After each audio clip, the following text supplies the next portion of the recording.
David Dayen, the executive editor of the American Prospect. David, your camera's right in front of you. Where am I?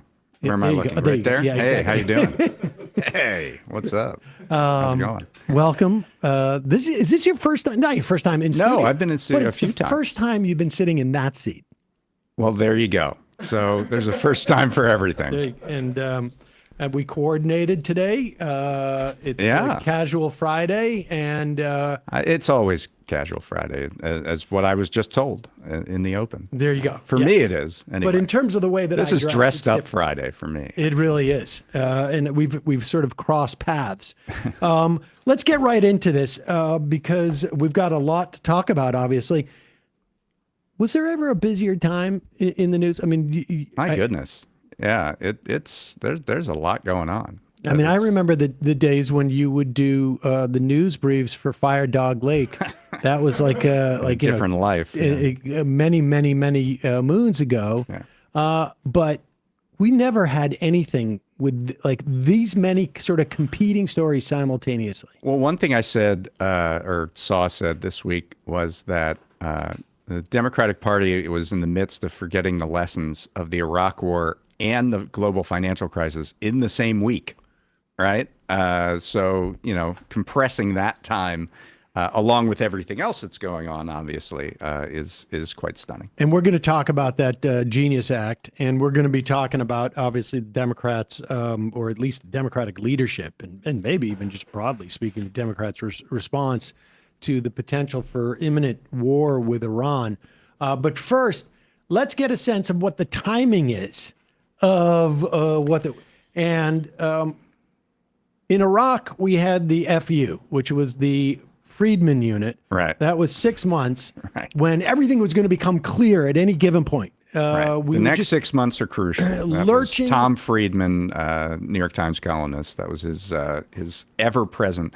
And it literally went on for about 5 years, he would say, at periodic times. The next 6 months in Iraq are crucial. And the amazing thing, too, about it is you would think if it's just 5 years, that would be only 10 Friedman units. That's right. But they overlapped many times. Right. Every couple of months. It would reset. Be another 6 months. So there could have been something like 25 or 30 FUs during the course of that Iraq war. Right.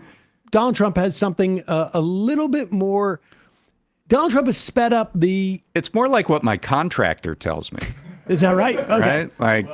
Like, we're going to finish your kitchen in 2 weeks. There's no question we're going to have it done completely in 2 weeks. And you're still eating off of paper plates 3 months later. Yeah. Here is Caroline. Is it Caroline? Caroline Levitt at the White House briefing room or press briefing yesterday.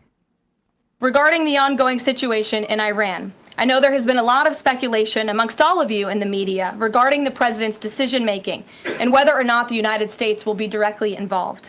In light of that news, I have a message directly from the president, and I quote, "Based on the fact that there's a substantial chance of negotiations that may or may not take place with Iran in the near future, I will make my decision whether or not to go within the next 2 weeks." That's a quote directly from the president for all of you today. There's about 45 different qualifiers in that. Right. Concept of a plan. There's a concept of a plan there, and we have heard the use of 2 weeks many times by Donald Trump. In fact, here is a compilation. There it is. That was doing this Daily Show style. Yeah, who put this together? We found it somewhere online. Here it is. This is maybe it's Blue Georgia that did this compilation of Donald Trump and his leaning on 2 weeks. You trust President Putin? You know, in about 2 weeks. In your mind, is Ukraine doing enough to get this? I'd rather tell you in about 2 weeks from now. Do you still believe that Putin actually wants to end the war? I can't tell you that, but I'll let you know in about 2 weeks. I think you're going to find some very interesting items coming to the forefront over the next 2 weeks. We've got the plan largely completed, and we'll be filing it over the next 2 or 3 weeks. We're going to be having a news conference in about 2 weeks. I will make that decision, I would say, over the next 2 weeks. And I'll be making a big decision on the Paris Accord over the next 2 weeks. At some point in the next 2 weeks or 3 weeks, I'm going to be setting the deal. Over the next 2-3 weeks. In about 2 weeks. Within 2 weeks. In 2 weeks. In 2 weeks. You'll be hearing about it a lot more in the next 2 weeks. Maybe in 100 years from now, maybe in 2 weeks. I will make my decision whether or not to go There we go. within the next 2 weeks. It's a stalling tactic, and more often than not, people forget that he had said 2 weeks, and it gets reset.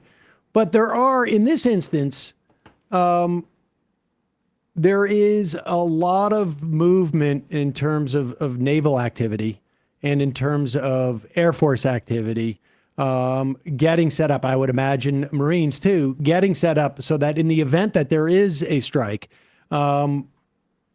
protecting the many, many bases, military assets, commercial assets that the United States has around the world. That's what he could be setting up for. I mean, I think also, Trump certainly believes in what was known under Nixon as the Madman strategy, right? You have to believe that I'm so crazy that I'm going to drop a bunker buster bomb, a nuclear bomb, whatever it is, on you so that you'll come to the table and negotiate. And so, there's a bit of gunboat diplomacy here where he's setting up the guns, and he wants you to think that he's crazy enough to do it. So I think that's certainly part of this. the irony is, of course, that they were in the middle of negotiations when Israel, so it's unclear to me what it is. Like, I have not heard what and also an articulation of what the roadblock was in coming to. I don't know that there was one because it was. Well, that's my point. It's like, clear, what is the? But what, it's clear what happened is that Israel kind of jumped the gun. They don't want this negotiation to happen at all, and so they started bombing. And Trump saw his buddies on Fox News put a lot of neocons on saying, "Isn't this great?" and thought, "Hey, I want to take credit for that, so maybe I'll get involved." And so, I don't know that it was. I don't think the sequence was there's an impasse and therefore I'm going to start bombing. The sequence was we're negotiating. Israel disrupts the negotiation, and Trump, who has the brain of a gnat, moved to Israel's side. And then, but what is the ask? If the theory is it's the madman theory, I'm using this madman tactic as a way of attempting to. Well, I think there were some impasse, not full impasses, but maybe things that were holding up the negotiation. And one is, I think, enriching the uranium on Iranian soil. I think that was one of the things that the U.S. wanted that Iran was, not willing to give up. So, certainly there are points within the negotiation wasn't over. And so having the most leverage in the negotiation, if you believe that this is what this does to Trump, means that if you start threatening, then maybe you get a better deal.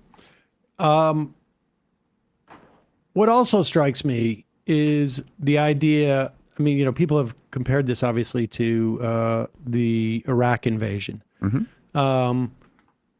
And what strikes me is that, and you recall this, I'm sure, it was a 2-year project. Literally maybe a year and a half from December of 2001 to February, March, I guess, ultimately, of 2003. Right. And the machinations to build support for invading Iraq, which had nothing to do with 9/11. There were Dick Cheney's leaking through Scooter Libby to the New York Times, and then going back and citing the New York Times on television to build this support. You had Colin Powell essentially destroy his credibility for, really the rest of his career. He spent trying to make up for this, going up and lying and holding a vial of anthrax at the UN. Condi Rice talking. You don't want the They want the smoking gun to be a mushroom cloud. To be a mushroom cloud. Right.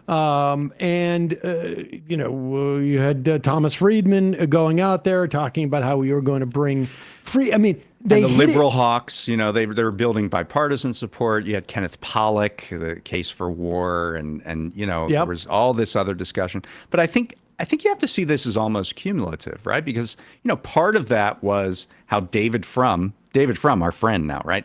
David Frum writing a State of the Union address, talking about an axis of evil, and that axis of evil included Iran. It included North Korea, Iraq, Iran, and North Korea. And Iran. And so all of this sort of built-in suppositions that animated the war with Iraq are still active, particularly around we have to stop. It's an existential threat if Iran gets a nuclear weapon. That is an unstated premise that has gone through the last 20 years. So when this flares up again, you can just pick that talking point right off the top of the pile.